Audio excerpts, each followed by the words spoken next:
Hi, welcome to our first edition video for our newsletter.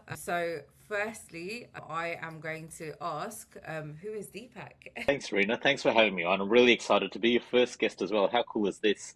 So, who am I? Most simply, I'm someone who builds cultures that drive results and often fixes them when they don't. My work sits with leadership teams when things are either about to scale or starting to crack, and usually, or what I usually find that it's the same thing underneath but both of them and causes both of them, and it's people.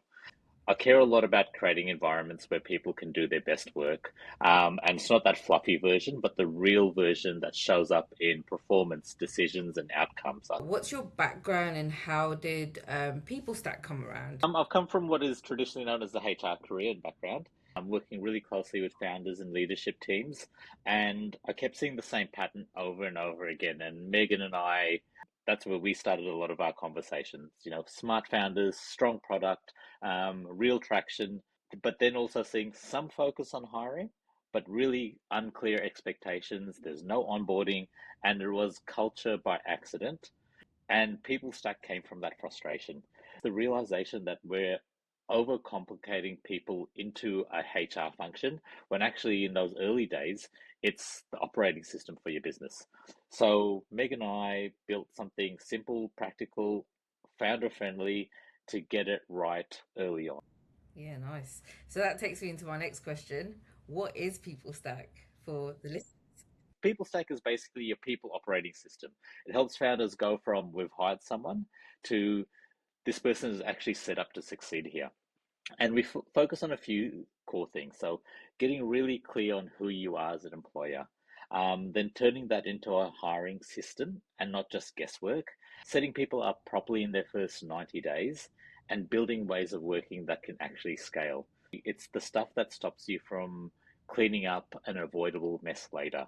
And we do this by offering, firstly, a structured learning environment via cohort. We offer ongoing support through the community and then expertise only when you need it through Megan and I. Next question. What do you see companies get wrong when it comes to building the teams? They treat people like a later problem. This belief that culture, hiring, onboarding, all of that can wait until there's more time or more money or more people. But the reality is, every hire you make is actually shaping your business, whether you're intentional about it or not. So if you're not designing it, you're still creating it, but Yeah. just doing it accidentally.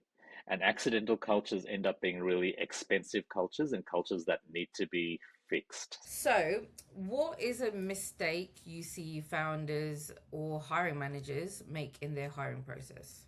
It's hiring on a vibe. Yeah. And what I mean by that is someone feels like a good fit, the conversation flows, they seem smart, so we just hire them. But there's Mm, no really real clarity on what good or great actually looks like in the role. yeah. How do we measure what success looks like? And have we communicated and are we clear what the environment demands from them? Especially in startups, that's an important one. So people walk in excited. They then slowly realize they've walked into a very different job than they thought they were coming into. And that's where that misalignment and also bad habits start from. And more often than not, good things don't happen from there.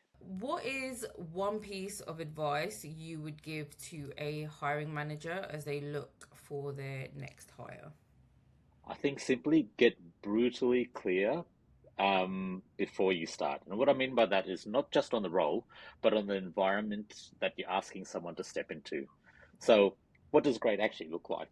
Yeah. What will be hard about this job? And what kind of person will thrive here? And possibly who won't as well. If you can't answer those clearly, you're not ready to hire yet and successfully hire. So, Yeah. clarity up front really saves you months of cleanup later. And last question. What is one piece of advice you would give to a candidate looking for work right now? Firstly, it's hard out there. It is. I just want to say that I get it, and it can be tough, but it's about being persistent. Yeah. But don't just try to get the job. Try to really understand the reality of the job, and remember, it's a relationship. It's a two-way thing. So just as importantly, when you get to those interview stage, ask tough questions. as a candidate, you can also ask questions like, after 6 months, what does success look like?